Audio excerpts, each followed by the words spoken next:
अस्सलाम वालेकुम, this is Zeeshan Akram and you are watching YouTube channel जार जूल जो हमारे एक प्लेलिस्ट आज से कमोबेश 1 साल पहले शुरू की थी।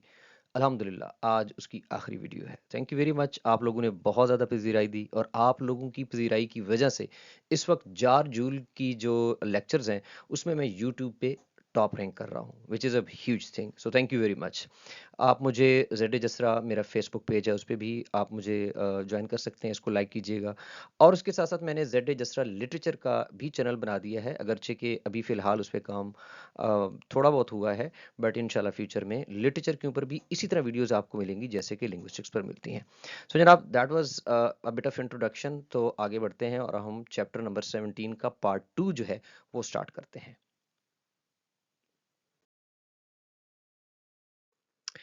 जैसा कि आप लोग देख रहे हैं कि पार्ट 1 जो है हम उसको कवर कर चुके हैं और अब हम पार्ट 2 की जानिब बढ़ेंगे। तो अगर आपने पार्ट 1 नहीं देखा तो सबसे पहले आपको वो देखना चाहिए। पार्ट 2 के अंदर हम लोग हिस्ट्री ऑफ इंग्लिश को देखेंगे, थोड़ी चेंजेस जो हैं। सारा फोकस मेरी नज़र में पार्ट 2 के अंदर चेंजेस के ऊपर है। किस तरह की चेंजेस जो हैं वो फ्रॉम ओल्ड इंग्लिश टू जो आज हमारी इंग्लिश है या मॉडर्न इंग्लिश है उस तक आई हैं। तो उसको हम यहाँ इस वीडियो के अंदर देखेंगे। तो बगैर किसी इंतज़ार के अब हम चैप्टर नंबर 17 का पार्ट 2 जो है वो स्टार्ट करते हैं।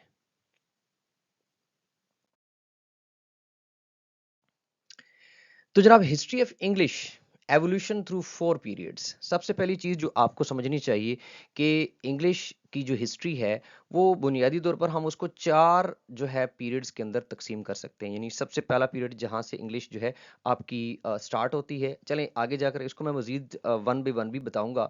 लेकिन यहाँ पर मैं जो चीज़ पिछले पार्ट 1 में मैंने आपसे डिस्कस की थी उसको थोड़ा-सा याद करने का जो है अभी ज़रूरी है कि जो प्रोटोफॉर्म्स की हम लोग बात करते रहे हैं पार्ट 1 जब हम चैप्टर 17 का तज़किरा कर रहे थे, तो ये हम क्यों कर रहे हैं? ये इसलिए कर रहे हैं, पहले इसके मकसद पहले बयान किया हुआ है मैंने कि what is the purpose behind that. But यहाँ पे हम चूँकि इसको कनेक्ट करना चाहते हैं पार्ट 2 के साथ, तो बुनियादी तौर पर प्रोटोफॉर्म्स को तलाश करना, उनकी रिकंस्ट्रक्शन करना एक ऐसी अटेम्प्ट है जिसके अंदर हम लोग ये देखना चाहते हैं कि जो पुराने रिकॉर्ड्स थे उनमें और आज की जो लैंग्वेज है इसमें क्या फ़र्क था, जिससे बड़ी आसानी से हमें मालूम हो सकता है प्रोटोफॉर्म्स की रिकंस्ट्रक्शन के जो है ना करने से। इसके अलावा हम लोग एक चीज़ ज़हन में रखें कि ओल्डर जो रिटन रिकॉर्ड्स हैं, वो बहुत ज़्यादा आपको डिफरेंट लगेंगे। इंशाल्लाह जैसे ही हम इस वीडियो को आगे बढ़ाएँगे तो आप लोगों को एग्ज़ाम्पल्स के ज़रिए आप लोगों के सामने मैं पेश करूँगा कि कैसे आपको ओल्ड इंग्लिश जो है वो इवन मिडल इंग्लिश से भी काफ़ी मुख्तलिफ है और फिर मॉडर्न से तो बहुत ही मुख्तलिफ आपको नज़र आएगी। मिसाल के तौर पर आपको एक एग्जांपल के तौर पर जो कि जारजूल ने भी दी है वो आपके सामने में एक प्रेयर है जो कि लॉर्ड्स प्रेयर कहा जाता है। ये जो येलो जो है इसके अंदर आप देख सकते हैं कि ये जो रेड मैंने किए हुए हैं सिंबल्स और ये जो ब्लू किया हुआ है, इनके अंदर आपको इस तरह की कोई चीज़ अब आपको जो मॉडर्न इंग्लिश है उसकी राइटिंग के अंदर आपको बिल्कुल भी नहीं मिलेगी और ये बिल्कुल टोटली जो है वो चेंज हो चुके हैं। ये जो लुक लाइक फा साउंड या फा लेटर की तरह लग रहा है, इसको सॉन बोला जाता था और ये जो साउंड आपको नज़र आ रहा है, जो कि हमारी अगर हम फोनेटिक्स को पढ़ते हैं तो उसके अंदर एक सिंबल के तौर पर अब इस्तेमाल होता है, जो कि हम जो डेंटल साउंड होता है उसमें हम इस्तेमाल करते हैं, तो इसको एथ बोला जाता था। तो अब इसको रिप्लेस कर दिया गया है टीएच के अंदर। तो जैसे कि ये अर्थन है तो ये अर्थ टीएच में जो है ना चेंज हो चुकी है। तो अब आप देख सकते हैं कि कितना कुछ जो है, ये तो चंद एग्जांपल्स हैं। देखिए आपको सारी एग्जांपल्स पेश करना यहाँ मकसद नहीं है। पर्पस यहाँ पे सिर्फ ये है कि आपको समझाया जाए कि how different is the modern English from that older version. और ऑफ कोर्स ये तमाम लैंग्वेजेस जो होती हैं इनका एक कैरेक्टरिस्टिक होती है कि ये इवॉल्व होती रहती हैं। ये क्यों इवॉल्व होती हैं, ये क्यों चेंज होती हैं, इसकी आगे जाकर हम डिस्कशन ज़रूर करेंगे। इसी तरह अगर आप लेटर देखें ए साउंड, ये देख रहे हैं आप फैदर, ये अब ये ए आपको सिर्फ फोनेटिक सिंबल के तौर पर पेश किया जाता है, जो कि अब ए के सेंस में जैसे कि बैट कैट, इस तरह के जो ए जिसको हम शीप साउंड कहते हैं जी, लेकिन यहाँ पे ये साउंड्स की बात नहीं हो रही, ये ज़हन में रखिएगा, ये लेटर्स की बात हो रही है। तो ये लेटर्स जो हैं ये अल्फ़ाबेट आप उनको यूँ कह लें, ये ट्रांसफ़ॉर्म हो गए हैं ए के अंदर, जो ए लेटर है आपको, ठीक है? तो ये जैसे ये अगर फर्ज डे डे था या डे था, तो ये इसको टुडे हमने ए से रिप्लेस कर दिया है। So you can see in the very first slide के how many changes have occurred since the inception of English, जो कि जिसको हम ओल्ड इंग्लिश का नाम देते हैं।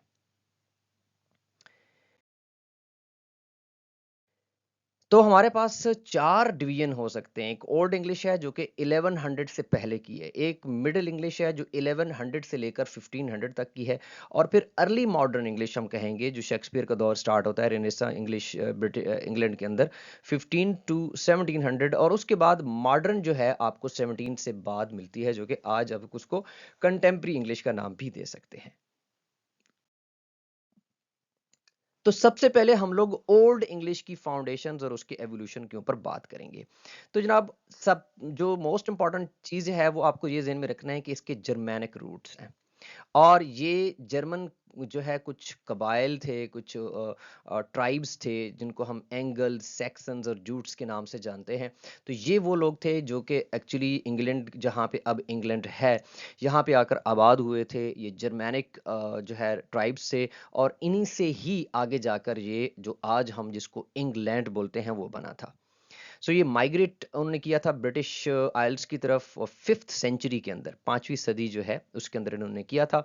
और एंगल सेक्सन्स और एंग्लिक्स, ये टर्म जो एंग्लो सेक्सन्स है, ये एंगल्स और सेक्सन्स से ही ड्राइव की गई है, और इसी से आगे जाकर हम इसको जो है इंग्लिश का नाम जो है यहीं से जो है आज जो हमारी लैंग्वेज भी है, और इंग्लिश से फिर इंग्लैंड जो है, ये इंग्लैंड वो आज बनी है। तो ये सारे के सारे ये एक मुख्तसर सी स्टोरी आपको समझाना मकसूद था, जो कि ऑफ कोर्स कोई डिफ़िकल्ट टू अंडरस्टैंड नहीं है, बट चूंकि मैंने तरतीब ये दी हुई है कि जितने भी जारजूल के चैप्टर्स हैं उनको उसी तरीके से आपके सामने पेश किया जाए जैसे जिस तरतीब से जारजूल ने उस किताब के अंदर पेश किया हुआ है। और ये डेफिनेटली, जैसे हम पहले जिक्र कर चुके हैं, कि जो बाद में जाकर ये सारी चीज़ें एक एवॉल्व होती होती होती और फिर ये इंग्ला लैंड या फिर इंग्लैंड बन गया। ओल्ड इंग्लिश की जो बेसिक वोकेबलरी है वो आपको नज़र आएगी इन टर्म्स के अंदर, जिसमें आपको ओल्ड इंग्लिश ने मैन का वर्ड दिया, वुमन का वर्ड दिया, अगरचे कि ये आगे जाकर हम डिस्कस करेंगे कि यहाँ पे इसको वाइफ कहा जाता था, कोई भी वुमन होती थी तो, ठीक है। इसका ये मतलब नहीं है कि किसी भी वुमन को वाइफ समझा जाता था, it was just to speak, ठीक है। सो इसी तरह ये जो आपको टैलेक में नज़र आ रहे हैं, ये ओल्ड इंग्लिश के वर्ड्स हैं, और ये जो ब्रैकेट्स के अंदर नज़र आ रहे हैं, ये आपकी मॉडर्न इंग्लिश है, क्योंकि इनको पढ़ते हुए तो हमें समझ भी नहीं आ सकती।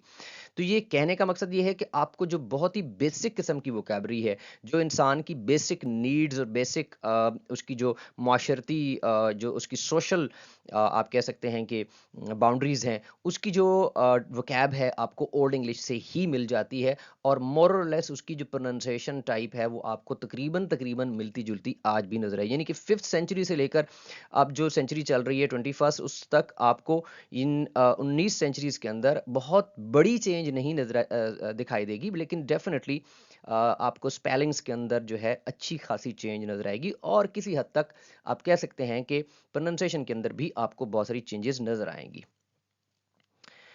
इसके अलावा ओल्ड इंग्लिश जो है उसके अंदर उसके ऊपर क्रिश्चियन इन्फ्लुएंस जो है वो बहुत ज़्यादा आपको मिलता है, और ये जो एंगल सेक्शन से ये शुरू से ही क्रिश्चियन नहीं थे, लेकिन 6 to 8 सेंचुरी के दौरान ये क्रिश्चियनिटी की तरफ डेवलप हो गया। और आप सबको पता है कि कोई भी जो लैंग्वेज होती है, उस लैंग्वेज का के जो अल्फाज होते हैं वो इस बात पे उसका जो है सेंटर होता है कि वो कौन से इलाके में रह रहे हैं, कौन से एरिया में रह रहे हैं, कौन सा उनका रिलीजन है, कौन सा उनकी पॉलिटिकल जो कंट्री का स्टाइल है। So there are a lot of things जो कि इन्वॉल्व होती हैं कोई भी लैंग्वेज बनने में।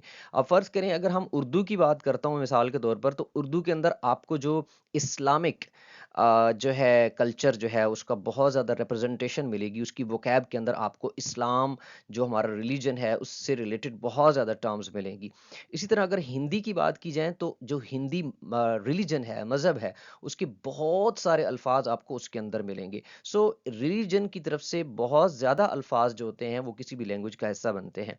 तो एंगल सेक्शन चूंकि क्रिश्चियनिटी की तरफ आए थे, तो बहुत सारे आपको वर्ड जो हैं वो क्रिश्चियनिटी के अंदर भी आपको क्रिश्चियनिटी के वर्ड्स भी आपको यहाँ पे मिलेंगे। और इसी वजह से लैटिन टर्म्स, क्योंकि Christianity leads towards like Latin words, जैसे कि जो इस्लाम है वो अरबिक की तरफ जाता है, आपको अरबिक के अल्फाज जो है अपनी तरफ मिलते हैं। तो इसी तरह जो क्रिश्चियनिटी है that leads toward Latin terms. तो लैटिन टर्म्स में आपको जो जो angel, bishop, candle, church, martyr, priest वगैरह वगैरह, ये जितने हैं ये आपको लैटिन टर्म्स आपको ओल्ड इंग्लिश के अंदर किसी न किसी तरीके से ऐड हो गए, because they were converted to Christianity. इसके अलावा वाइकिंग्स आप लोगों ने सुन रखा होगा, जो समंदर के साथ रहते थे, सी के शोर्स के साथ रहते थे। बड़ी मशहूर इनकी हिस्ट्री है। तो ये 8th टू 10th सेंचुरीज जो है, इन्होंने भी इंग्लिश लैंग्वेज के अंदर अपना बड़ा जो है कंट्रीब्यूट किया है। ख़ास तौर पर ये जो उनकी लैंग्वेज, जिसको ओल्ड नॉस कहा जाता था, तो ये जो बहुत सारी टर्म्स जैसे कि give, law, leg, skin, sky, take and they, ये सारे जो वर्ड्स आपको आज मॉडर्न इंग्लिश में मिलते हैं, ये वाइकिंग्स की जो ओल्ड नॉर्स लैंग्वेज थी वहाँ से आपको मिले हैं।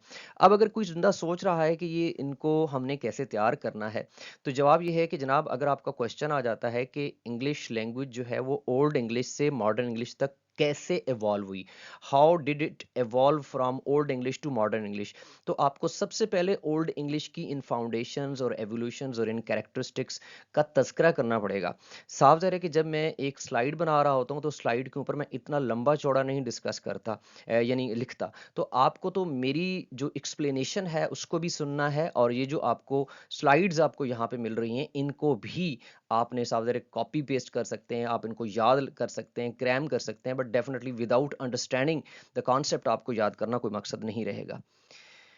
एक और टर्म जिसको हम यूल कहते हैं, ये भी क्रिश्चियन सीजन से रिलेटेड थी, जो कि विंटर फेस्टिवल जो था वाइकिंग का, वहाँ से आपको ये टर्म्स मिलती हैं। तो ये एक मुख्तसर सा आपको एग्जाम्पल्स के जरिए याद रखें कि अगर आपका पेपर में आपने क्वेश्चन लिखना होता है और अगर आप एग्जाम्पल्स नहीं लिखते, तो फिर उन एग्जाम्पल्स के ना होने की वजह से आपके मार्क्स के ऊपर बहुत ज़्यादा असर पड़ता है।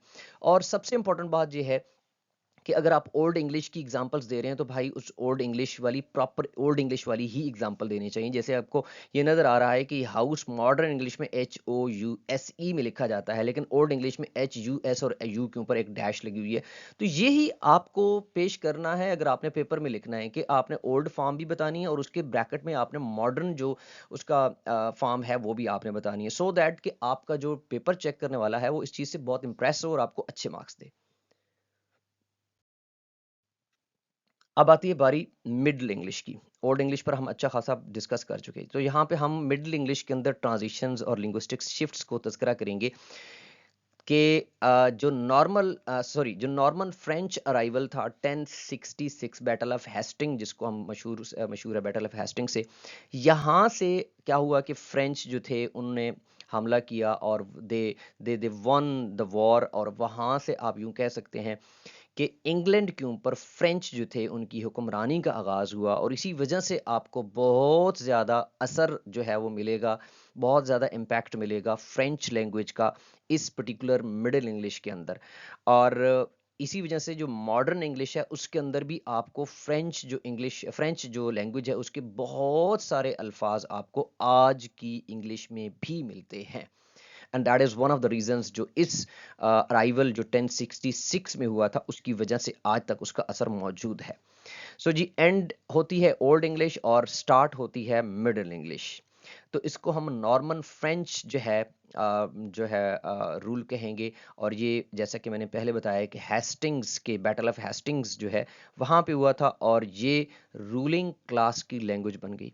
देखें, जब एक कंट्री के ऊपर एक मखसूस लोग जो हैं, कोई भी नेशन जो है वो जाकर हमला करती है और वहाँ पे वो काबिज हो जाती है, वहाँ पर वो हुक्मरानी जो है स्टार्ट कर देती है, तो फिर जो लैंग्वेज होती है उसके ऊपर भी बहुत असर पड़ता है। So it's not really surprising कि जब फ्रेंच जो है they started ruling the place where we which was which is now known as England, तो वहाँ पे फिर फ्रेंच लैंग्वेज जो है वो रूलिंग क्लास की लैंग्वेज बन जाती है। ऐसे ही जैसे इंटरेस्टिंग होगा बहुत सारे लोगों के सुनने में कि जो मुगल्स थे, जो मेरी मालूमात हैं उसके हिसाब से, जो कि जिन्होंने इंडिया, अफगानिस्तान, पाकिस्तान, बांग्लादेश, इन सब के ऊपर रूल किया था, मुस्लिम हुक्मरान थे, तो they used to speak French language, और उसमें टर्किश लैंग्वेज का भी बहुत असर था, क्योंकि कहा ये जाता है कि these were actually the Turks, ये तुर्क लोग थे। और जो जो उस वक्त आपको पता है कि तुर्क जो है वो बहुत ज़्यादा दुनिया के हिस्सों के अंदर तकसीम हुए थे। तो they were also the Turks, but they could speak Persian as well. तो उस वक्त आप कह सकते हैं कि ये जो अभी की हिंदी और उर्दू लैंग्वेज है, इसका उस तरीके से कोई नामो निशान नहीं था, क्योंकि रूलिंग क्लास जो थी वो उसकी लैंग्वेज जो है वो उर्दू या हिंदी नहीं थी। Correct me if I am wrong. French influence on language बहुत ज़्यादा था, क्योंकि ये अब नोबिलिटी की लैंग्वेज हो चुकी थी, ये गवर्नमेंट की लैंग्वेज हो चुकी थी। और 2 सेंचुरीज तक जो इसका लॉ था, सारा कुछ लिखना, वो सब कुछ फ्रेंच के अंदर मौजूद था। तो इसलिए बहुत ज़्यादा इन्फ्लुएंस आपको, जैसा कि पहले बता चुका हूँ, कि इंग्लिश के ऊपर आपको मिलेगा। बहुत सारे वर्ड्स जिनका ताल्लुक, जिनका रिलेशन आपकी गवर्नमेंट से है, नोबिलिटी से है, जैसे कि army code, defence, faith, prison, tax वगैरह, इन सब के ऊपर आपको बहुत ज़्यादा असर मिलेगा। देखें, अगेन आई एम रिपीटिंग कि मैं हर चीज़ के साथ छोटी मोटी एग्जांपल्स आपको इसलिए दे रहा हूँ, क्योंकि जो लोग मुझे मेरी वीडियोस देख रहे हैं वो डेफिनेटली चाहते होंगे कि मैं उनको एग्जांपल्स भी पेश करूँ, क्योंकि वो साथ साथ नोट्स बना रहे हैं। कोई अगर साथ साथ नोट्स नहीं बना रहा तो गलत कर रहा है, आपको नोट्स बनाने चाहिए साथ साथ। अच्छा जी, इसके अलावा पीजेंट वर्सेस नोबिलिटी लैंग्वेज, जो पीजेंट्स थे यानी आम लोग, किसान और इस तरह के जो लोग थे, वो अपनी इंग्लिश को उन्होंने कंटिन्यू किया, या दूसरे लफ्ज़ों में हम कहें कि अवाम जो थी, जो कि वहाँ की थी, जो पब्लिक थी, उनकी लैंग्वेज इंग्लिश ही थी। लेकिन जो अपर क्लास थी, उनकी लैंग्वेज जो है वो फ्रेंच ओरिजिन, जैसे कि वो बहुत सारे ऐसे वर्ड्स जो कि अगेन फ्रेंच टर्म्स हैं, जिनको हम मटन, बीफ, पॉक वगैरह जो एनिमल्स के लिए इस्तेमाल करते थे, तो वो उनकी अपर क्लास की लैंग्वेज फ्रेंच ही रही, लेकिन जो आम पब्लिक है उसकी लैंग्वेज इंग्लिश। मिडिल इंग्लिश जो है उसकी जो सबसे प्रेस्टिजियस लैंग्वेज थी वो फ्रेंच थी, जैसे कि पहले हम तज़किरा कर चुके हैं। और आपको इसका एक हिंट जो है वो चौसर की कैंटरबरी पिलग्रिम जो है उसके अंदर भी मिलता है, कि जहाँ पे वो कहता है कि मैडम एग्लेंटाइन स्पोक फ्रेंच एलिगेंटली। तो फ्रेंच का एलिगेंटली बोलना जो है वो ऐसे ही है जैसे कि आज के दौर में पाकिस्तान के अंदर कोई इंग्लिश बड़ी कमाल की बोलता है, तो कहते हैं कि जनाब फलां जो बंदा है वो इलीट क्लास से बिलोंग करता है। मेरे ख्याल में शायद इंडिया और बांग्लादेश में भी यही चीज़ है, कि कोई अंग्रेज़ी बहुत ही कमाल का बोलता है तो वो इलीट क्लास में शुमार होने की मतलब एक क्वालिटी ज़रूर पूरी करता है। So this was all about middle English, के मिडिल इंग्लिश जो है उसके अंदर आपको फ्रेंच का ओवरऑल असर इंग्लिश लैंग्वेज के ऊपर बहुत ज़्यादा मिलेगा। ऑलराइट जी।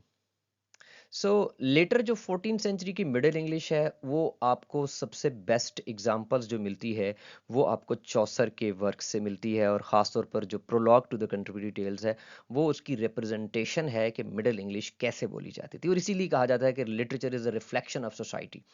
अच्छा, इसमें आपको अच्छी खासी चेंजेस ओल्ड इंग्लिश से जो मिडिल इंग्लिश की चेंजेस हैं वो नज़र आएंगी। और आप लोग साफ ज़ाहिर है कि जो सुनने वाला और इस वक्त जो हमारा आज का स्टूडेंट है वो जब तक ओल्ड इंग्लिश की कुछ चीज़ों को पढ़ेगा नहीं, तो तब तक उसको वैसे सुनने में तो बता दिया जाएगा, बट उसको महसूस नहीं होगा कि कितना ज़्यादा चेंज आया। तो मैं ये सजेस्ट करूँगा कि आप लोग अगर गूगल में जाके ओल्ड इंग्लिश की कोई पोएम, कोई ऐसी चीज़ पढ़ के जो कि ओल्ड इंग्लिश की रिप्रेजेंटेशन हो, और फिर मिडिल इंग्लिश को देखें, और फिर जो आपकी मॉडर्न इंग्लिश है उसको देखें, तो आपको बड़ी आसानी से पढ़ने में भी फ़र्क महसूस होगा। So anyhow there was a lot of changes जो कि ओल्ड इंग्लिश से आपको मिडिल इंग्लिश में मिलती हैं।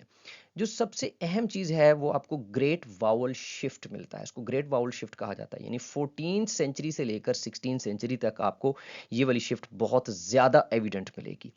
और इसकी एक एग्जांपल आपको मैं पेश करना चाह रहा हूँ, कि जहाँ पे जैसे ये वर्ड आपको नज़र आ रहा है जो कि दिखने में MONA जो है नज़र आ रहा है, तो इसकी प्रोनाउंसिएशन कुछ यूं थी जैसे मोना, मोना ऐसे करके, बट यहाँ पे इसको हम शिफ्ट कर गए, आज की जो लैंग्वेज है दैट बिकम्स मून, ऊ साउंड। तो ये ओ से ऊ साउंड की तरफ जो शिफ्ट है, ये एक, और इस तरह और भी एग्जांपल्स मौजूद है, बट डेफिनेटली यहाँ पे मकसद जो पर्पस है आपको समझाना है कि किस तरीके से वाउल जो है वो शिफ्ट हुई। एक और अहम जो इंसिडेंट हुआ वो प्रिंटिंग प्रेस की इंट्रोडक्शन थी, इन्वेंशन थी, जो कि 1476 में हुई। लेकिन अब इसमें एक बात समझने वाली है, इस पॉइंट को समझनी समझिएगा, पढ़ने से पहले मेरी बात को सुन लें सबसे पहले, कि प्रिंटिंग प्रेस जो है ना वो स्टैंडर्डाइजेशन लेकर आई। क्या मतलब है स्टैंडर्डाइजेशन लेकर आई। जैसे हम लोग अगर किसी पेज के ऊपर लिख रहे होते हैं तो हम लोग स्पेलिंग्स का या उसके जो लेटर्स हैं उनका इतना ध्यान नहीं देते, इतनी तवज्जो से नहीं लिखते, इतना मतलब केयरफुल एटीट्यूड हमारा नहीं होता। लेकिन जब हमने कोई चीज़ प्रिंट निकालनी हो तो हम एमएस वर्ड में फॉर एग्जांपल जाके जब लिखते हैं तो ऑटोमेटिकली जो वर्ड्स के लेटर्स की जो साइज और उनकी जो स्पेलिंग्स हैं और जो उनका जो पंक्चुएशन है वो सब बड़ी स्टैंडर्डाइज्ड हो जाती है। तो excuse me, same goes for this कि जब प्रिंटिंग प्रेस आई तो जो स्टैंडर्डाइजेशन थी वो बहुत अहम थी। लेकिन आपको इस स्टैंडर्डाइजेशन के अंदर जो आज के spellings pronunciation difference of pronunciation है आज वाला, वो आपको देखने को नहीं मिलेगा। कैसे? जैसे आपके सामने ये दो वर्ड्स हैं नी और नौ, ठीक है? तो ये उस वक्त में भी उसी जो प्रोनाउंसिएशन जैसे बोली जाती थी यानी खा को बोला जाता था उसको इसी तरीके से ही लिखा गया और फिर बाद में भी इसके स्पेलिंग्स में कोई चेंज नहीं आई, लेकिन इसके साउंड के अंदर, इसके प्रोनाउंसिएशन के अंदर चेंज आ गई। तो ये प्रिंटिंग प्रेस के आने से स्टैंडर्डाइजेशन हुई, लेकिन प्रोनाउंसिएशन जो चेंजेस हैं उनके ऊपर एज सच प्रिंटिंग प्रेस की वजह से कोई फर्क नहीं पड़ा, क्योंकि जो एग्जिस्टिंग जो प्रोनाउंसिएशंस थी प्रिंटिंग वालों ने भी उसको उसी अंदाज से लिखा। उम्मीद है कि आपको इस बात की समझ आ गई होगी। इसके बाद पोस्ट मॉडर्न यानी 1700 के बाद की अगर इंग्लिश को देखा जाए तो आपको दो किस्म की चेंजेस नजर आएंगी। एक एक्सटर्नल चेंजेस आपको नजर आएंगी और एक इंटरनल चेंजेस नजर आएंगी। एक शॉर्ट क्वेश्चन भी हो सकता है। एक्सटर्नल चेंजेस कौन सी थी? वो वाली जो कि लफ्ज एक्सटर्नल से भी आपको महसूस हो रहा होगा ना, कि वो चेंजेस जो अंग्रेजी से बाहर, इंग्लिश से बाहर, यानी आपको फ्रेंच से मिली, आपको इटालियन से मिल सकती हैं, आपको ओल्ड नॉर्स जो वाइकिंग की लैंग्वेज थी वहां से वो जो चेंजेस आपको मिली उनको हम एक्सटर्नल चेंजेस का नाम दे रहे हैं। लेकिन जो विद इन द वर्ड्स जो साउंड की प्रोनाउंसिएशन की चेंजेस आई हम उनको इंटरनल चेंजेस का नाम देंगे। आगे बढ़ते हैं। तो अब हम बात करेंगे साउंड चेंजेस की, क्योंकि इससे पहले हमने जिक्र किया कि जो हमारे इंटरनल चेंजेस हैं इंग्लिश लैंग्वेज के अंदर वो साउंड चेंजेस हैं। तो सबसे पहली जो साउंड लॉस आपको देखने को मिलता है वो उसका तस्करा हम करेंगे। Middle to modern English disappearance of sounds जो है ना वो आपको बहुत ज्यादा आपको मिलेगा। यानी मिडिल से सफर करते करते, ट्रैवल करते करते मॉडर्न इंग्लिश तक आते आपको बहुत सारे साउंड्स जो हैं वो डिसअपीयर मिलेंगे, वो आपको नजर ही नहीं आएंगे। मिसाल के तौर पर इनिशियल हा साउंड, जैसा कि वर्ड था हलोड, अब शायद इसी तरह बोला जाता हो, तो आपको ये लाउड मिलता है। ये जो हा साउंड है ये बिल्कुल ही डिसअपीयर हो गया, ठीक है? या जैसे ये हलाफुर्ड है या जैसे भी लॉफुर्ड जैसे भी बोला जाता होगा, मुझे नहीं पता कैसे बोला जाता होगा उस वक्त। तो ये आपको अब लॉर्ड मिलता है। तो ये हा साउंड जो इनिशियल हा साउंड है, एग्जांपल याद रखिएगा, इनिशियल हा साउंड जो ग्लॉटल साउंड है जिसको हम कहते हैं, ठीक है, वो आपको मिलेगा, डिसअपीयर मिलेगा आज की इंग्लिश में। फ्रॉम मिडिल इंग्लिश से ट्रेवल करता हुआ मॉडर्न इंग्लिश में आपको ये डिसअपीयर हो जाता है। इसी तरह silent letters in modern English, यानी यहाँ पे तो क्या था कि मुकम्मली डिसअपीयर हो गया, लेकिन यहाँ पे आपको मॉडर्न इंग्लिश में बहुत सारे साइलेंट लेटर्स मिलेंगे। जैसे कि मैंने पहले एग्जांपल दी कि नी और नौ जो हैं ये जो व्हीलर स्टॉप्स हैं, व्हीलर भी हैं और स्टॉप्स भी हैं। आपको पता है कि व्हीलर जो है वो प्लेसेस ऑफ आर्टिकुलेशन में आता है और स्टॉप जो है वो मैनर ऑफ आर्टिकुलेशन में आता है। तो मैंने मैनर ऑफ आर्टिकुलेशन के ऊपर भी एक वीडियो बना रखी है, प्लेसेस ऑफ आर्टिकुलेशन के ऊपर भी वीडियो बना रखी है। तो आपको उन दोनों वीडियोस को देखना चाहिए अगर आप 100% अंडरस्टैंडिंग लेना चाहते हैं तो व्हीलर स्टॉप्स यानी ख और ग जो हैं ये नेजल से पहले, ठीक है, नेजल से पहले, नेजल न म ये दो साउंड्स और साउंड जो होता है ये तीन नेजल्स आपके होते हैं। तो ये नेजल से पहले इनको प्रोनाउंस करना खत्म कर दिया गया मॉडर्न इंग्लिश के अंदर, लेकिन ये अब भी लिखे जाते हैं, यानी ये डिसअपीयर नहीं हुए। इसके बाद फोनेटिक शिफ्ट इन प्रोनाउंसिएशन, इसके ऊपर हम बात करेंगे। तो आपको जनाब व्हीलर फ्रिकेटिव, व्हीलर कौन सा होता है? जो कि back part of the tongue को टच करे सॉफ्ट पैलेट से, जैसा कि ख। अगर आप मेरे साथ बोलेंगे तो आपको इस बात की समझ आएगी कि phonetics is all about speaking. तो फोनेटिक अगर हमें समझना है कि व्हीलर फ्रिकेटिव कैसा होता है तो आप प्रोनाउंस करेंगे जैसे कि ये ख साउंड है फॉर एग्जांपल, ख ख ख। तो आपको महसूस होगा कि आपकी ज़बान का जो बिल्कुल इनिशियल पार्ट है जिसको हम बैक पार्ट भी कहते हैं वो टच कर रहा है ऊपर सॉफ्ट पैलेट को। तो ये फ्रिकेटिव फिर कैसा होता है? व्हीलर की तो समझ आ गई। तो फ्रिकेटिव कहता होता है, फ्रिकेटिव होता है जैसे कि सा, जैसे कि या श, जैसे ये जो फ्रिक्शन की आवाज होती है ना, ये वाले साउंड को हम फ्रिक्टिव कहते हैं। तो फिर हमारा व्हीलर फ्रिक्टिव ये जो सिंबल है ये कैसा हुआ, ये कुछ ऐसे होगा, ऐसे करके। अब पता नहीं आपको सुनाई कैसे दे रहा होगा, बट मैंने बोलने की ऐसे कोशिश की है। तो ये जो व्हीलर फ्रिक्टिव है ये आज की इंग्लिश में आपको मौजूद ही नहीं मिलेगा, बाय द वे, ठीक है। यानी व्हीलर आपको कोई भी फ्रिक्टिव नहीं मिलेगा। व्हीलर एक खा साउंड है, एक गा साउंड है और इंग साउंड है, तो ये फ्रिक्टिव के अंदर नहीं आते, ठीक हो गया। सो व्हीलर फ्रिक्टिव जो ये वाला साउंड है, वट एवर दैट है, जो मैंने अभी आपको बोल के सुनाया है, तो ये नाइट या निक्स्ट कुछ इस तरह बोला जाता होगा। तो ये साउंड आपको शिफ्ट होके जो है वो एब्सेंट नजर आता है और ये आय साउंड में चेंज हो जाता है। यानी ये जो व्हीलर फ्रिक्टिव है ये आपको आय साउंड जो कि डिफ्थोंग है उसमें शिफ्ट होता हुआ नजर आएगा मॉडर्न इंग्लिश के अंदर। तो जनाब इसके बाद हमारे पास कुछ साउंड्स जो है ना, यहाँ ये बात ज़हन में रखें कि कुछ डायलेक्ट्स जैसे कि स्कॉटिश है उसमें इस तरह का व्हीलर फ्रिक्टिव अभी बोला जाता है। लेकिन मॉडर्न इंग्लिश में ये जो डायलेक्ट्स हैं, मॉडर्न इंग्लिश के जो डायलेक्ट्स हैं, उनके अंदर ये वाला साउंड मौजूद नहीं है। तो साउंड चेंजेस में हमने क्या कुछ पढ़ा कि एक तो हमने साउंड लॉस पढ़ा, यानी disappearance of sounds, number one. Number two हमने साइलेंट लेटर्स का पढ़ा और नंबर थ्री हमने फोनेटिक शिफ्ट का पढ़ा। ये तीन चेंजेस आपको याद रखनी चाहिए। अब आ जाते हैं जी कुछ साउंड्स की और चीज़ें जो कि चेंजेस के साथ साथ, यानी ओल्ड इंग्लिश से जब मॉडर्न इंग्लिश की तरफ ट्रैवल जारी था तो कुछ ऐसी ऐसी चीज़ें हुई जिनके हमने टर्म्स नाम रखे हैं, जैसे मेटा थीसिस है या प्रो थीसिस है या एपन थीसिस है। ये सारी चीज़ें जो है ये टर्म्स इनके नाम हैं। तो ये प्रोसेस के साथ, एवोल्यूशन के साथ, जब ओल्ड इंग्लिश से ये या मिडिल इंग्लिश से जब मॉडर्न इंग्लिश की तरफ इंग्लिश बढ़ रही थी, तो ये चेंजेस जो है ना ये आपको देखने को मिली। तो मेटा थीसिस जैसा कि लिखा हुआ है रिवर्सल ऑफ साउंड्स, तो इसमें क्या होता है कि it involves a reversal in the position of two sounds in a word. एक वर्ड में दो साउंड्स हैं वो अपनी पोजीशन को रिवर्स करते हैं। कैसे के, मिसाल के तौर पर आपको ये जो यहां से आपको आसानी से समझ आएगी, ये वर्ड आप लोग देखते हैं आस्क, तो ये शुरू के अंदर ये आक्सियन था। चलें एक और एग्जांपल देता हूं, जैसे ये फ्रिस्ट है, तो ये रा साउंड आपको फा के फौरन बाद मिल रहा है और ई साउंड जो है वो आपको इसके रा के बाद मिल रहा है। लेकिन यहाँ पे ये मेटाथीसिस हो गया, रिवर्स हो गई इनकी पोजीशंस, कि आई ये शुरू में दूसरा साउंड बन गया और रा जो है वो तीसरा साउंड बन गया। एक और एग्जांपल, जैसे ये ब्रिनम है, तो ये बर्न, यानी आपका जो साउंड है, रा साउंड शुरू में था, यहाँ पे ये देखें ना बी के फौरन बाद रा साउंड था, और उसके बाद जो उ साउंड या यू था, जो भी उसको आप कह सकते हैं, वो उसके यहाँ पे चेंज हो गया, उसने अपनी पोजीशन को चेंज कर लिया। इसके बाद एक और एग्जांपल है, जैसे कि ब्रिड है, तो ये बर्ड बन गया। तो आप देख सकते हैं कि रा साउंड दूसरे नंबर पर है, यहाँ पे रा साउंड तीसरे नंबर पर है। यहाँ ई साउंड, ये ई आई लेटर कर लें, ये जो है वैसे तो ये लेटर में इसलिए नहीं कह रहा क्योंकि मेटाथीसिस है या एपनथीसिस है, ये सारे साउंड से रिलेटेड है, यानी आपकी प्रोनाउंसिएशन से रिलेटेड है।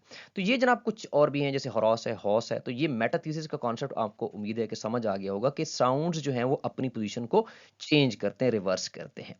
तो मॉडर्न इंग्लिश डायलेक्ट के अंदर आपको भी कुछ न कुछ इस तरह की चीजें मिलती हैं, but they are not very common. जैसे कि कॉबॉय प्रोनाउंसिंग प्रिटी गुड को अब वो प्रिटी गुड जो है वो बोलेंगे मूवीज के अंदर, इस तरह का आपको मिल सकता है, यानी प्रिटी की बजाय प्रिटी गुड आपको सुनने को मिल सकता है, but that's not really common.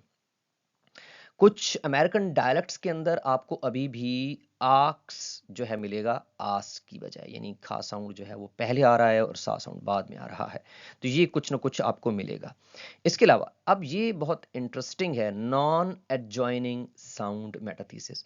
It can be a very important question as well. और आपका ये जो मेटाथीसिस, प्रोथीसिस या फिर एपनथीसिस है, इनके दरमियान में डिफरेंस भी बड़ा अहम लॉन्ग क्वेश्चन भी बन सकता है और शॉर्ट क्वेश्चन भी बन सकता है। तो नॉन एडजॉइनिंग जो है मेटाथीसिस, तो नॉन एडजॉइनिंग के नाम से भी हमें महसूस हो रहा है, लेकिन फिर भी हम इसको समझने की कोशिश करते हैं। एक फोनोलॉजिकल प्रोसेस है, फोनोलॉजिकल प्रोसेस, जहां पे दो sounds which are not directly next to each other, जैसा कि यहां पे है। यहाँ पे यानी ये मेटाथीसिस जो ये वाला है, इसमें तो sounds next to each other हैं, जैसे ना रा और आई नेक्स्ट टू ईच अदर हैं, खा और सा नेक्स्ट टू ईच अदर हैं, रा और ई नेक्स्ट टू ईच अदर हैं। लेकिन यहां पे क्या होता है कि they are not directly next to each other. और वो अपनी पोजीशंस को स्विच करते हैं, ठीक है। लेकिन ये जो चीज़ आपको मिलेगी ये आपको इंग्लिश के अंदर शायद इसलिए कह रहा हूँ कि मेरे नॉलेज में नहीं है, ना ही ये जॉर्ज ने इसकी वजाहत की है। तो ये आपको स्पेनिश के अंदर एक एग्जांपल दी गई है, जैसे कि आप सिर्फ इस चीज़ को देख लें कि प्राबोला ये लैटिन था, तो स्पेनिश में फ्लाबरा, ठीक है। यानी यहाँ पे आपको PAR मिल रहा है, तो यहाँ पे PAL मिल रहा है, जो कि ये यहाँ पे खड़ा है। तो मैंने इनके कलर्स भी लगाए हुए हैं। आप लोग देख सकते हैं कि एक स्लाइड को बनाने में एक बंदे का कितना टाइम लगा होगा। आप इसको देख लें, आप इसके टाइटल्स को देख लें, आप एग्जाम्पल्स और एरोस को देख लें, आप इन जो सारे कुछ आपके लिए जो कलर्स किए हुए हैं इनको देख लें। ये सब कुछ आप लोगों की आसानी के लिए। आप यकीन करें कि अगर मैं रफ अंदाज में आप लोगों को पढ़ाना चाहूँ, तो मैंने ये भी देखा है कि हमारे बहुत ही अच्छे अच्छे टीचर्स हैं कि जो सिर्फ एक किताब के ऊपर कैमरा जो है वो रख के और आपको पढ़ाना शुरू कर देते हैं, या PDF जो है उसको ऊपर नीचे करके पढ़ाना शुरू कर देते हैं। मैं I have huge respect for them. लेकिन मैं सिर्फ ये आपसे कहना चाहता हूँ कि जितनी मेहनत मैं आप लोगों को पढ़ाने में करता हूँ, मैं उनको देखता हूँ कि माशाल्लाह उनके 50-50 हज़ार सब्सक्राइबर्स हैं, लाख-लाख सब्सक्राइबर्स हैं। लेकिन जो बंदा आप लोगों के लिए इतनी मेहनत कर रहा है, तो मैं 1 साल हो गया है, मेरे 8,000 सब्सक्राइबर हैं। थोड़ा-सा सैड हो रहा हूँ कि आप लोग प्लीज़ ना सिर्फ़ खुद सब्सक्राइब करें, क्योंकि बहुत सारे लोग देख रहे होते हैं, सब्सक्राइब नहीं करते। और मैं ये भी कहूँगा कि प्लीज़ आप लोग बाकी लोगों को भी सजेस्ट करें, एक नेकी समझकर भी, और मुझे रिवार्ड देने के लिए भी जो है आप दूसरों तक ये चैनल पहुँचा सकते हैं। सो थैंक यू वेरी मच। आगे हम बढ़ते हैं। मेटाथीसिस हमें समझ आ गई कि मेटाथीसिस क्या होता है। Now comes epenthesis. और मेरा ये टॉपिक PhD का भी है। I am doing work on epenthesis. So जो बंदा आपको ये लिंग्विस्टिक्स पढ़ा रहा है, अल्लाह का शुक्र है कि वो इन चीज़ों के अंदर खुद को एक्सपर्ट तो मैं कभी भी नहीं कहूँगा। I am a learning process, but बहुत सारी चीज़ें ऐसी हैं जिनको मैंने बहुत अच्छे तरीके से पढ़ा हुआ है, इसलिए अल्हम्दुलिल्लाह आप लोगों को भी अच्छी समझ आती है। एपन्थीसिस क्या होता है? It involves the addition of a sound to the middle of a word. लेकिन लाजमी नहीं है। ये वैसे मिडल ऑफ अ वर्ड उन्होंने लिख दिया, बट एपन्थीसिस कैन बी एडेड जो है ना एनीवेयर। बट इसको एक और नाम दिया जाता है प्रोथीसिस, जो कि हम लोग क्या करते हैं कि वर्ड के शुरू में एक साउंड जो है उसका इजाफा कर देते हैं, तो उसको हम प्रोथीसिस कहते हैं। तो epenthesis is usually, yes you can say कि it's insertion of a word sound within the word. आसान है, अच्छी बात है, आप इसको ही याद रखें जहन में कि it is somewhere in the middle of the word, somewhere in the middle of a word, ठीक है जी। तो एग्जांपल क्या है कि जी जैसे ये एम्प्टिंग है, तो ये एम्प्टी हो गया, यानी म साउंड के बाद फा साउंड का इंसर्शन जो रेड में आपको नजर आ रहा है, ये आपको नजर आएगा। स्पाइनल है तो स्पिंडल आपको नजर आएगा, ठीक है। और टिमर है तो टिम्बर आपको नजर आएगा, बा साउंड इसमें शामिल आया जाएगा। तो मॉडर्न इंग्लिश की एग्जांपल्स में क्या है कि जो है जैसे कि हम यहाँ पे हमने किया है कि फा साउंड को हमने ऐड किया है मा साउंड नेजल के बाद, ठीक हो गया। और इसी तरह समथिंग, बहुत सारे लोग अपनी प्रोनाउंसिएशन और फ्लुएंसी के अंदर समथिंग की बजाय समथिंग भी कह सकते हैं। फिल्म की जगह फिल्म भी कहा जाता है, और अरिथमेटिक की बजाय अरिथमेटिक भी कहा जाता है। और ये इंसर्शन जो है, इसको इंसर्शन भी कहा जाता है बाय द वे। एपन्थीसिस का नाम, दूसरा नाम इंसर्शन भी है, ठीक है। तो ये इंसर्शन जो एपन्थीसिस जो है, ये आपकी जो पाकिस्तानी या इंडियन है, ये लोग भी जब इंग्लिश बोलते हैं तो उसके अंदर इसको ऐड करते हैं बहुत सारे साउंड, तो उसको भी हम एपन्थीसिस का ही नाम देंगे। जैसे खासतौर पे हम लोग ये फिल्म को अगर देखा जाए, तो फिल्म की बजाय हमारे पाकिस्तानी जो स्पीकर्स हैं वो फिल्म ही कहते हैं कि ये फिल्म बहुत अच्छी थी। पंजाबी में कहते हैं कि केड़ी फिल्म है, ठीक है। सो ये फिल्म जो है, या ये जो ऊ साउंड साउंड सॉरी, इसमें जो ऐड किया गया है, ये एपन्थीसिस की ही एग्जाम्पल है। Now comes prothesis, addition at the beginning. तो इसमें बड़ा आसान है, जो कि लेकिन याद रहे कि ये आपकी इंग्लिश के अंदर जो है कॉमन नहीं है। नॉट फाउंड की बजाय मैं कहूँगा कॉमन नहीं है। उसकी रीज़न ये है कि अगर हम पाकिस्तानी वैरायटी ऑफ इंग्लिश की बात करें, तो मैं देखता हूँ कि स्कूल की बजाय वो स्कूल कह देते हैं। तो वो भी तो अंग्रेजी है ना। तो हम ये नहीं कह सकते कि वो अंग्रेजी में नहीं है, बट ये ज़रूर कह सकते हैं कि ब्रिटिश एक्सेंट में ना हो, अमेरिकन एक्सेंट वाली इंग्लिश में ना हो, बट पाकिस्तानी और इंडियन इंग्लिश की अगर हम बात करें तो उसमें ये मौजूद है प्रोथेंसिस। जैसे कि आप देख सकते हैं कि ये स्कूला है तो एस्कूला, ठीक है। ए साउंड का जो है इजाफा किया गया। स्क्राइब है तो स्क्राइबर, ठीक है। स्पिरिटस है तो एस्पिरिटस है, और सेपर है तो एस्पिरर है। सो और इसी तरह आपको जो है स्कूल है तो स्कूल, जैसे कि मैंने पहले बताया है, तो ये इंग्लिश के अंदर भी मौजूद है, यानी हमारी पाकिस्तानी इंग्लिश में तो एटलीस्ट मौजूद है, आई नो। और इंडियन और बंगाली जो बोलते हैं इंग्लिश का, उसमें वो ऐड करते हैं इस तरह। आई एम नॉट श्योर, आप मुझे कमेंट करके बता सकते हैं। Evolution from Latin to Spanish जो है, ये अमूमन आपको जब लैटिन से स्पेनिश की तरफ आए, यानी लैटिन वर्ड्स जो कि बाद में स्पेनिश बोलते हैं, तो वो उसके अंदर प्रोथीसिस का अमल ज़रूर करते हैं। तो अगर कोई स्पेनिश जो है वो अंग्रेजी में बात करना चाहता है, इंग्लिश में बात करना चाहता है, तो वो स्ट्रैंग की बजाय स्ट्रेंज बोलेगा, स्टोरी की बजाय स्टोरी बोलेगा, ठीक है। तो यहाँ पे मैं फिर से कहूँगा कि हमारा पाकिस्तानी जो इंग्लिश है या इंडियन इंग्लिश है, उसमें भी ये स्ट्रेंज और स्टोरी का जो है एडिशन आपको मिलेगा, अगर इसके जो है एनालिसिस किए जाएं तो this was pro thesis. I hope कि इट वाज क्वाइट इजी और आप लोगों को इसमें कोई मसला नहीं आया होगा। Now comes towards syntactic changes, यानी जो आपका ग्रामर का स्ट्रक्चर है सेंटेंस का, उसके अंदर चेंजेस की बात करेंगे। तो आपको ओल्ड इंग्लिश का एक सेंटेंस स्ट्रक्चर जो है सब्जेक्ट वर्ब ऑब्जेक्ट, ये आज भी हमारी इंग्लिश के अंदर कॉमन है। तो ये एक ऐसी चीज है कि जिसके अंदर आपको कोई चेंज नजर नहीं आती, लेकिन बहुत बड़ी लेकिन है कि हमारे पास ओल्ड इंग्लिश में कुछ और भी ऐसे ऑर्डर्स मौजूद हैं, वर्ड ऑर्डर, जो कि आज की इंग्लिश में मौजूद नहीं है। For example, a subject following the verb, यानी कि ट्रेवल्ड ही। हमारे यहाँ क्या होता है, जो आज की मॉडर्न इंग्लिश है वो क्या है कि ही ट्रेवल्ड होगा, लेकिन ये आपको ओल्ड इंग्लिश में ये वाला स्ट्रक्चर भी मिलता था जो आज की इंग्लिश में नहीं है। दूसरा स्ट्रक्चर जो आज की इंग्लिश में नहीं है कि ऑब्जेक्ट बिफोर द वर्ब, यानी ही हिम सॉ, जबकि हम आज की इंग्लिश में कहेंगे ही सॉ हिम, यानी कि वर्ब के बाद ऑब्जेक्ट आता है, लेकिन यहाँ पे ऑब्जेक्ट वर्ब से पहले आ रहा है। तो ये भी आपको ओल्ड इंग्लिश में मौजूद नहीं मिलेगा। अच्छा, जिस अंदाज से मैंने आप लोगों की प्रेजेंटेशनें बनाई हुई हैं, आप लोगों को याद करना बहुत आसान हो सकता है। तो ये आप जिस तरीके से लिखा हुआ है, इसी तरीके से आप हेडिंग्स देकर और इन चीज़ों को जो है वो पेश कर सकते होते हैं। ठीक है जी। अच्छा जी, तीसरा एक और भी है, वो है जी कि एट द सेंटेंस बिगिनिंग आपका ऑब्जेक्ट आ जाए, जैसे कि हिम मैन ने सील्ड, यानी हिम मैन नॉट गेव। ठीक है, तो ये हिम जो है ऑब्जेक्ट जो है, उसका सेंटेंस के शुरू में आ जाना, ये भी आपकी आज की जो मॉडर्न इंग्लिश है उसमें मौजूद नहीं है। एक और डिफरेंस जो है वो नेगेटिव कंस्ट्रक्शन में, यानी सेंटेंस के जब नेगेटिव कंस्ट्रक्शन हम करते हैं तो उसमें भी आपको मिलेगा। ओल्ड इंग्लिश जो है वो नॉट गेव का सीक्वेंस इस्तेमाल करता है, जो कि आज की मॉडर्न इंग्लिश में नहीं है। इसके अलावा डबल नेगेटिव कंस्ट्रक्शन भी आज नहीं मौजूद, जैसे कि यहाँ पे आपको ग्रीन के अंदर पुरानी इंग्लिश का है, ओल्ड इंग्लिश का है, तो मॉडर्न इंग्लिश में समझाने के लिए लिखा है कि नॉट गेव यू नेवर, क्योंकि अगर एक दफा नॉट गिव यू है तो फिर नेवर लिखने की जरूरत नहीं है, या गेव यू नेवर अगर लिखा हुआ है तो फिर नॉट की जरूरत आज की मॉडर्न इंग्लिश में ये एग्जिस्ट नहीं करता। So this was all about syntactic changes. तो आगे बढ़ते हैं जनाब, अभी हमारी 6-7 स्लाइड्स रहती हैं, तो इंशाल्लाह ये चैप्टर बड़ी आसानी से आपको अच्छे तरीके से इंशाल्लाह मुकम्मल हो जाएगा। फर्दर कुछ और सिंटैक्टिक चेंजेस की बात करें, आपको लॉस ऑफ इन्फ्लेक्शनल सफिक्सेस, ये आपको मिलेगा जो है जो पुरानी इंग्लिश से, ओल्ड इंग्लिश से होता हुआ मॉडर्न इंग्लिश की तरफ आता है। ये जो गेव है और ये भी गेव है, अब देखिएगा, ये गेव है और ये भी गेव है, लेकिन ओल्ड इंग्लिश में इसमें एक इन्फ्लेक्शन ई और ई एस टी, ये आपको नजर आएगी। ये ई एस टी, जैसा कि आप आजकल हम जो ऑब्जेक्टिव्स सॉरी एजेक्टिव्स की डिग्रीज के लिए हम इस्तेमाल करते हैं, इस तरह का ई एस टी आपको मिलेगा, लेकिन मॉडर्न इंग्लिश में इस तरह की इन्फ्लेक्शन यूज नहीं होती सेकंड फॉर्म के लिए।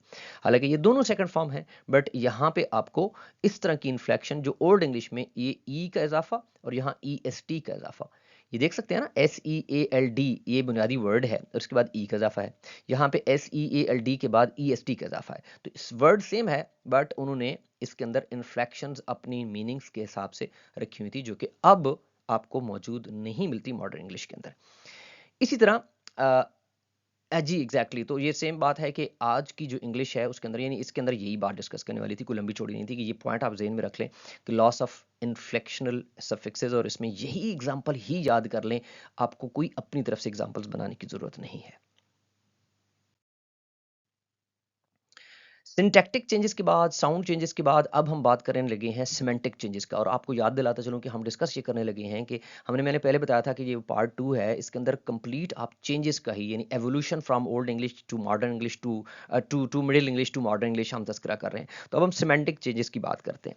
सिमेंटिक चेंजेस जो है वो भी काफ़ी हद तक डिफर करती है।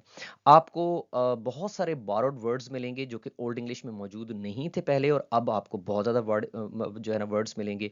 और इसी तरह जो वर्ड का यूजेज है उसमें भी डेफिनेटली डिफरेंस आया। सिमेंटिक चेंजेस से मुराद है कि एक वर्ड के मीनिंग, आपको पता है कि semantics is basically the study of meanings. तो मीनिंग्स में कैसे चेंजेस आए, कि एक वर्ड का जो मीनिंग था पहले क्या था और अब क्या है, सादा लफ्जों में अगर हम देखना चाहें। तो पहला पॉइंट तो ये है कि आपको बहुत सारे बारो वर्ड्स मिलेंगे आज की लैंग्वेज के अंदर, ठीक है। और ये ओल्ड इंग्लिश से होते हुए आ रहे हैं, बट साफ ज़ाहिर है कि जब ओल्ड इंग्लिश थी तो थोड़े वर्ड्स बारोड थे।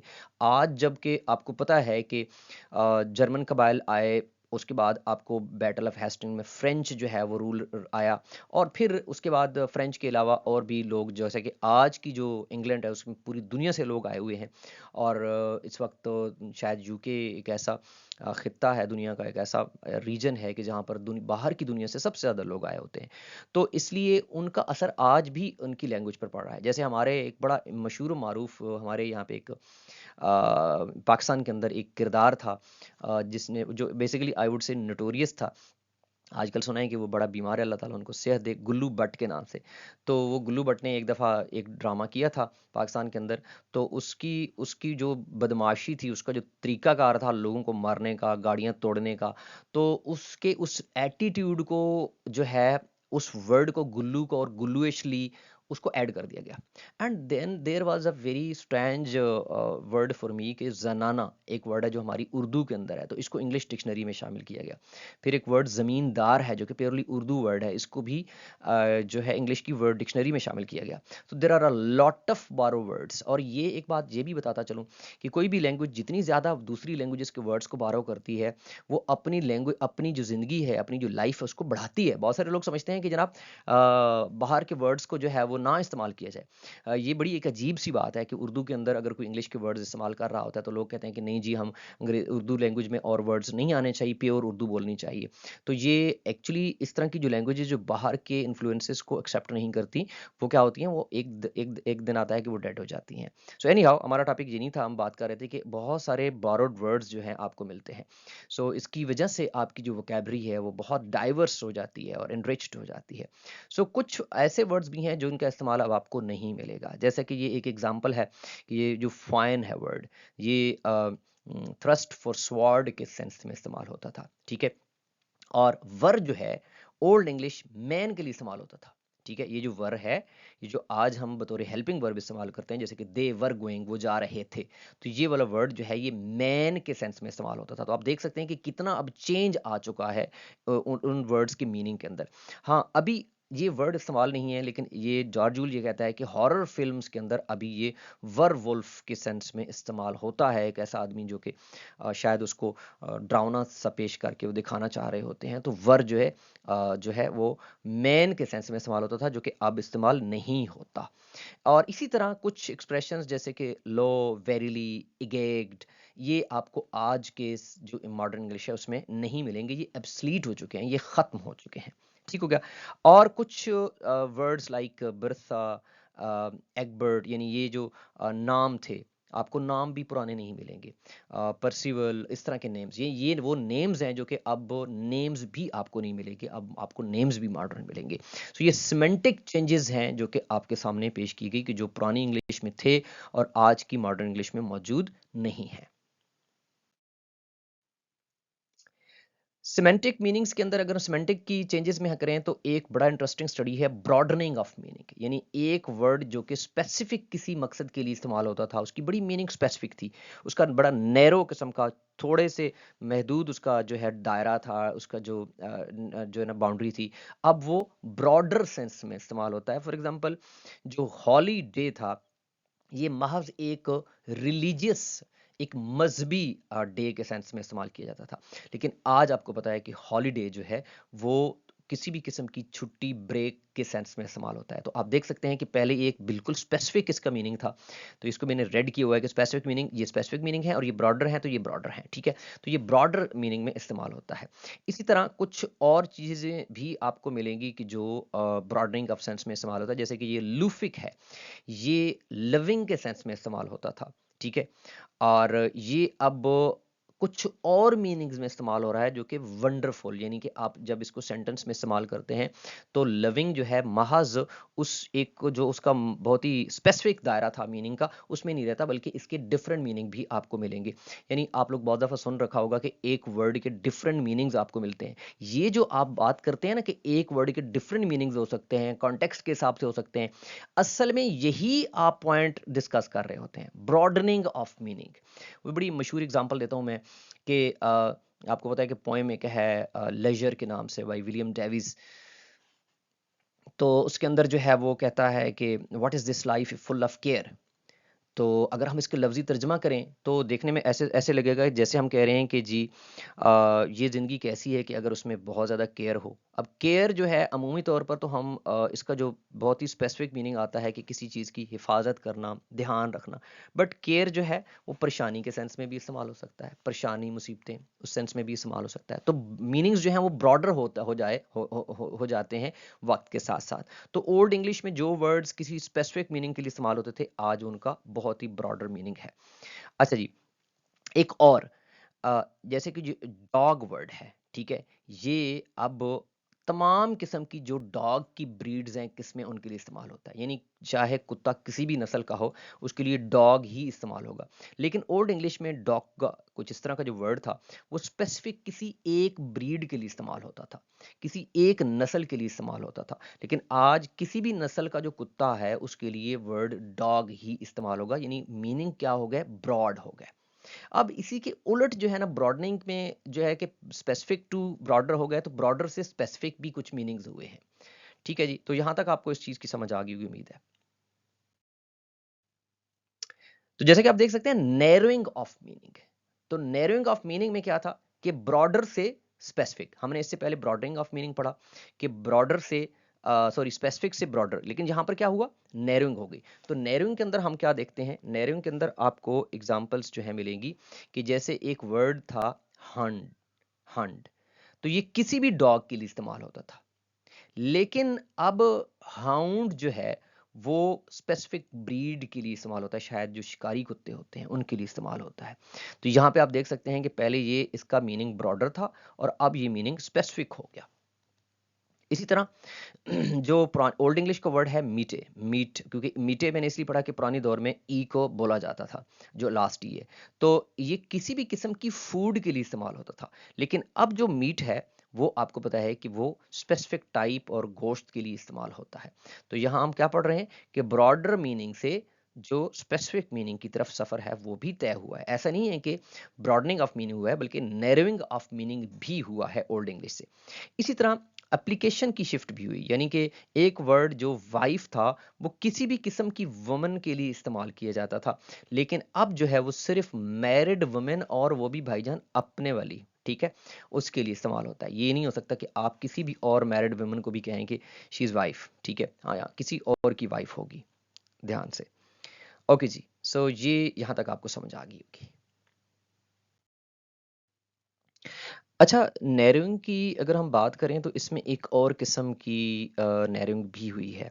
उसमें ये हुआ कि कुछ ऐसे वर्ड्स जिनको हम नेगेटिवली इस्तेमाल करते थे, उनके मीनिंग नेगेटिव थे, वो पॉजिटिव उनकी मीनिंग अब हो गए। और कुछ वर्ड्स ऐसे हैं कि जो पॉजिटिवली इस्तेमाल होते थे लेकिन अब वो नेगेटिव हो गए। तो ये नेगेटिव या positive shift, negative to positive या पॉजिटिव टू नेगेटिव शिफ्ट जो है, ये भी नैरोइंग के सेंस में ही आती है। तो सबसे पहली एग्जांपल आपके सामने है नेगेटिव टू पॉजिटिव की, कि नाइस जो वर्ड है ये पहले नेगेटिव इस्तेमाल होता था, जैसे कि नॉट नोइंग या इग्नोरेंट जो है उसके लिए इस्तेमाल होता था वर्ड।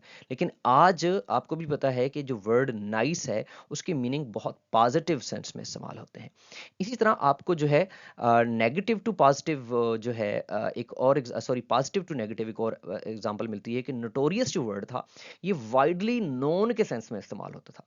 लेकिन आज के दौर में इसकी जो मीनिंग है वो नेगेटिव इस्तेमाल होती हैं, which is known for something bad, यानी ऐसा शख्स जो कि बुराई के लिए मशहूर हो, फॉर नेगेटिविटी वो लोगों के दरमियान में जाना पहचाना जाता हो, तो हम उसको फेमस नहीं कहेंगे, क्योंकि फेमस वर्ड या पॉपुलर जो वर्ड है वो इंतहाई पॉजिटिव सेंस में इस्तेमाल होता है। एक ऐसा शख्स जो कि बहुत ज़्यादा लोगों में मशहूर हो, बहुत ज़्यादा लोगों में पॉपुलर हो, फेमस हो, वो किसी अच्छे काम की वजह से होता है। बट नोटोरियस वो होता है कि जो नेगेटिव, तो ये नोटोरियस वाली जो शिफ्ट है ये फ्रॉम वेरी पॉजिटिव और maybe like neutral to something negative हुई है।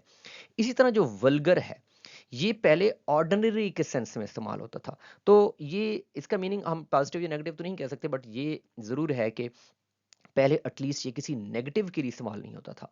ये इसका मतलब सिर्फ बनता था कि ऑर्डिनरी कोई चीज़, ऐसी चीज़ जिसका कोई अहमियत ज़्यादा ना हो, ऑर्डिनरी हो। बट आज आपको पता है कि वल्गर जो वर्ड है ये नेगेटिव कॉनोटेशन में इस्तेमाल की जाता है, ऐसी चीज़ जो कि बेहुदा है उस सेंस में इस्तेमाल होता है। इसी तरह जो नॉटी वर्ड है ये इसका मतलब होता था हैविंग नथिंग, यानी किसी किसी के पास कुछ भी ना हो, उसके लिए नॉटी का वर्ड इस्तेमाल होता था। लेकिन आज जो है आपको पता है कि नॉटी से मुराद कोई बहुत ही शरारती किस्म का होता है, जैसे क्लास में होते हैं, क्लास फेलोज होते हैं, कुछ बच्चे होते हैं जो बहुत ज़्यादा नॉटी होते हैं, तो उसका मतलब अब जो है नेगेटिव सेंस में इस्तेमाल होता है। सो ये था नैरोइंग के अंदर नेगेटिव या पॉजिटिव शिफ्ट, और एग्जाम्पल्स के साथ मैंने इसको साबित करने की कोशिश की है। लास्ट पॉइंट है हमारी इस पूरे चैप्टर का, चैप्टर 17 का, और वो है कि हमारी जितनी भी ये चेंजेस हुए हैं, याद रखिएगा ये जितनी चेंजेस हुई हैं इनको स्टडी करने के दो तरीके हैं। यानी अगर आप चेंजेस को स्टडी करना चाहते हैं तो ये दो किस्म की चेंजेस हो सकती हैं। एक डायक्रॉनिक वेरिएशन या चेंज, या दूसरी सिंक्रोनिक वेरिएशन या सिंक्रोनिक चेंज, आप इसको कह सकते हैं। इसको एक डायग्राम के जरिए मैंने समझाने की कोशिश करूंगा। देखिए आपको डायक्रॉनिक, एक तो बात याद रखिएगा कि डाय से मुराद दो है, यानी एक पॉइंट ऑफ टाइम से दूसरे पॉइंट ऑफ टाइम, या दूसरे लफ्जों में आप ये देख सकते हैं कि ये है पास्ट। तो फर्ज करें कोई चीज यहाँ पे जो है ओल्ड इंग्लिश है, तो ओल्ड इंग्लिश की ये है प्रेजेंट, फर्ज करें कि ये आपका मिडिल इंग्लिश है, और ये है फ्यूचर, फर्ज करें कि ये आपका मॉडर्न इंग्लिश है। तो मॉडर्न इंग्लिश का ओल्ड इंग्लिश से कंपैरिजन, ये आपका हिस्टोरिकल कंपैरिजन होगा। डायक्रॉनिक जो स्टडी होती है वो हिस्टोरिकल स्टडी होती है, ठीक है। या डायरेक्ट डायक्रॉनिक जो वेरिएशन होती है वो हिस्टोरिकल वेरिएशन होती है कि तब ये यूं बोला जाता था और अब ये यूं बोला जा रहा है। तो उम्मीद है कि डायक्रॉनिक वेरिएशन की तो आपको समझ आ गई होगी। आगे जाकर आखिरी स्लाइड में आपको फर्दर भी मैं एक्सप्लेन करने लगा हूं। जबकि सिंक्रोनिक आप ये देख सकते हैं कि एक ही टाइम में, ये ही टाइम है, यानी ये फर्ज करें कि मैं कहता हूं कि ये यहाँ पे बात कर लेते हैं कि ये है जी 1450, फर्ज करें ये 1400 की सदी है, 1400 वाली सेंचुरी है। तो ये सारे जो ऊपर में काम लिखे हुए हैं, ये जितने सारे जा रहे हैं, ये सेम उस सेंचुरी के अंदर के काम है। तो आप इनके दरमियान में आपस में उसी टेक्स्ट को ही स्टडी करना with in that capacity and with in that point of time, तो इसको स्टडी करना और इसके अंदर चेंज को स्टडी करना, ये आपकी सिंक्रोनिक चेंज होती है। अभी तक डायग्राम से शायद आपकी कंप्लीट जो है वो अंडरस्टैंडिंग ना भी हुई हो, तो मैं इसको थोड़ा मजीद जो है आपको एग्जांपल्स या थोड़े अल्फाज के साथ आखिरी स्लाइड में आपको समझाने की मैं कोशिश करता हूं। तो diachronic change, language changes do not occur suddenly. याद रखिएगा कि जो चेंजेस होती हैं वो अचानक से नहीं होती। यानी ऐसा नहीं है कि अगर आप उसको परसीव करना चाहें कि ये कैसे चेंजेस होती हैं तो एक नेकेड आई से आप देख के या सुन के आप चेंजेस को स्टडी कर सकते हैं। जो चेंजेस होती हैं वो हजारों साल के ऊपर महित होती हैं। हजारों साल लगते हैं किसी लैंग्वेज के ढेर सारी वोकैबरी को चेंज होने में, इसलिए वो बहुत ग्रेजुअल होती है। पहली बात तो ये ज़हन में रखें। दूसरी चीज़ ये है कि इसके अंदर जो कॉजेज होती हैं उसको समझना बहुत ज़रूरी है कि आपकी जो सोशल डिसरप्शंस होती हैं, जैसे कि जंगें हो गई, वॉर्स हो गए, किसी ने इन्वेड कर लिया, जैसे कि ये फ्रेंच इन्वेजन है 1046 का, आई थिंक, यस, जो बैटल ऑफ हेस्टिंग की हम बात कर रहे थे। तो उस इन्वेजन की वजह से आपको फ्रेंच का बहुत ज़्यादा इन्फ्लुएंस मिलेगा। इसी तरह जो बहुत ही प्राइमरी जो रीज़न हो सकती है किसी भी लैंग्वेज चेंज की, उसको हम नाम देते हैं कल्चरल ट्रांसमिशन। कल्चरल ट्रांसमिशन क्या होता है? आप लोगों को properties of language, human language जो है, कैरेक्टरिस्टिक्स ऑफ ह्यूमन लैंग्वेज, जो कि चैप्टर नंबर आई थिंक 2 बनता है मेरे ख्याल में, ठीक है? उसके अंदर मैंने डिस्कस किया हुआ है, ठीक है? तो कल्चरल ट्रांसमिशन सादा लफ्ज़ों में क्या है कि जो मेरी फॉर एग्जाम्पल मैं जिस एज से बिलोंग करता हूँ, अब मैं जो लैंग्वेज बोलता हूँ, तो मेरी जो औलाद होगी उससे लैंग्वेज हल्की सी थोड़ी सी डिफरेंट हो सकती है, बट अगर मेरी नस्ल में से जो छठी नस्ल होगी उसकी और मेरी लैंग्वेज में definitely there would be difference. और उसकी क्या वजह होती है? उसकी वजह भी डेफिनेटली ढेर सारी रीजंस होती हैं कि टेक्नोलॉजी का आ जाना। अब जैसे आज की जो हमारी लैंग्वेज है, इसमें जो मोबाइल डेटा मेमोरी जीबी इस तरह के जो वर्ड्स हैं, क्या ये हमारे बाप दादा के जो कम से कम हम पाकिस्तान इंडिया बांग्लादेश की बात करूं तो हमारे बाप दादा कम से कम दादा के लेवल तक तो नहीं थे, ठीक है? तो ये कल्चरल ट्रांसमिशन की वजह से, जैसे ट्रांसमिशन होती है from one culture to one other culture या one generation to other generation, तो ये इस वजह से जो है आपकी जो चेंजेस होती हैं वो बहुत ज़्यादा होती हैं। इसको थोड़ा मजीद भी एक्सप्लेन करते हैं कि हर जनरेशन जो होती है वो लैंग्वेज को इनहेरिट करती है और वो उसको अडाप्ट करती है अपनी नीड्स और सर्कमटांसेस के हिसाब से। जैसा कि मैं पहले अभी बता चुका हूँ कि रिलीजियस हो सकती हैं, टेक्नोलॉजिकल हो सकती हैं, पॉलिटिकल हो सकती हैं। अच्छा, अब मैं पाकिस्तान के अंदर पॉलिटिकल की बात करूँ तो हमारे यहाँ जो वर्ड सुनामी है ये इमरान खान लेकर है। और इमरान खान ने वैसे भी इसमें कोई शक भी नहीं है कि पाकिस्तान के अंदर जो लूट मार शुरू हुई थी, मुझे कहने में हर्ज नहीं है कि उसको अपनी सुनामी के साथ ही अच्छा खासा उसको दचका दिया। तो उस बहुत सारे ऐसे वर्ड हैं जो कि इमरान खान की वजह से, जैसे कि धरना का वर्ड पहले इतना किसी ने नहीं सुना होगा, लेकिन हमारे यहाँ सबसे बड़ा वर्ड जो धरना जो है पॉलिटिकल डिक्शनरी के अंदर, वो इमरान खान के दौर में आया। तो अगर हम सर्कमटांसेस को देखें तो पॉलिटिकल सर्कमटांसेस भी उसमें आ जाती हैं, तो जनरेशन टू जनरेशन जो है वो चेंज होती हैं। और ये जो प्रोसेस होता है इसमें रिक्रिएशन होती है, यानी अल्फाज जो होते हैं, आपकी जो वोकैब होती है, आपकी जो प्रोनाउंसिएशंस होती हैं, उसमें रिक्रिएशंस हो रही होती है, चेंजेस हो रही होती हैं। और इसमें क्या होता है, बड़ी अहम बात है कि जो कम्युनिटी होती है वो कुछ अल्फाज को, कुछ एलिमेंट्स को तो एग्जैक्टली जैसे पहले थे वैसे ही ले लेती है, लेकिन कुछ ऐसे होते हैं जिनको वो पूरा जो है ना चेंज के साथ पूरी उस सीधा सीधा सीधा सारे का सारा वर्ड और सारे का सारा जो एलिमेंट है वो ऐसे ही नहीं ले लेती, बल्कि उसका कुछ हिस्सा ले लेती है। क्या मतलब है इसका? इसका मतलब ये है कि फर्ज करें कि कुछ मैं एक मिसाल देता हूँ कि लास्ट ई जो था, अब ये मिडिल इंग्लिश तक इसको प्रोनाउंस किया जाता था, बट जो जैसे ही आगे बढ़ता है तो मिडिल इंग्लिश के बाद जो है लास्ट ई जो है वो अपनी प्रोनाउंसिएशन खो बैठता है। तो इसको हम कहेंगे कि उन्होंने क्या किया कि अप्रोक्सीमेटली लिया, यानी उस पूरे वर्ड को तो लिया। फॉर एग्जांपल मेरे पास वर्ड है ड्राइव, DRIVE, तो ओल्ड इंग्लिश में या मिडिल इंग्लिश में हम इसको ड्राइवे आखिरी ई पढ़ते थे, तो हमने ड्राइव तो ले लिया लेकिन हमने आखिरी ई जो है उसको प्रोनाउंस करना छोड़ दिया, तो ये अप्रोक्सीमेट है। लेकिन कुछ वर्ड्स जैसा कि कुछ कुछ एलिमेंट्स, जैसा कि मैंने कहा था कि सब्जेक्ट वर्ब ऑब्जेक्ट, ये ओल्ड इंग्लिश में भी था और आज भी मौजूद है, तो ये एग्जैक्टली जो है वो ले लिया उसने। सो मीन्स टू से कि ये जो हमारी स्टडी, हमारी जो एवोल्यूशन होता है, वेरिएशन होती है, it it is it has so many reasons, but उसमें सबसे बड़ी रीजन ये है कि कल्चरल ट्रांसमिशन, जो जनरेशन बोल रही है, जो उस वक्त लोग बोल रहे हैं, वो अपने हिसाब से उसको एडजस्ट करते हैं, अडेप्ट करते हैं।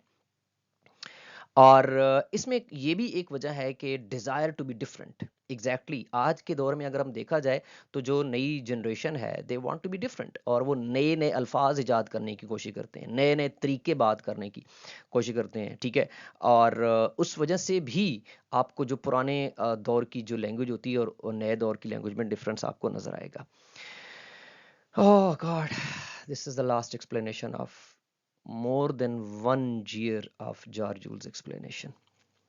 आई एम फीलिंग इमोशनल क्योंकि इस पे मैंने बहुत मेहनत की है। तो जो बंदा यहाँ तक पहुँच के भी मेरी ये वीडियो देख रहा है, मेरे इन अल्फाज को सुन रहा है, तो I would be very happy if you comment me and congratulate me कि मैंने ये सारा काम बहुत ही अरसे बाद फिनिश कर लिया। So due to this nature of transmission process, इस तरह की ट्रांसमिशन की वजह से क्या होता है कि चेंज और वेरिएशन जो है वो होती रहती है, वो स्टेबल नहीं रहती। कोई भी लैंग्वेज इन वजूहात की वजह से कभी भी स्टेबल नहीं रहती, और अगर वो स्टेबल रहेगी तो जैसा कि मैंने पहले कहा कि लैंग्वेज डेड हो जाती है।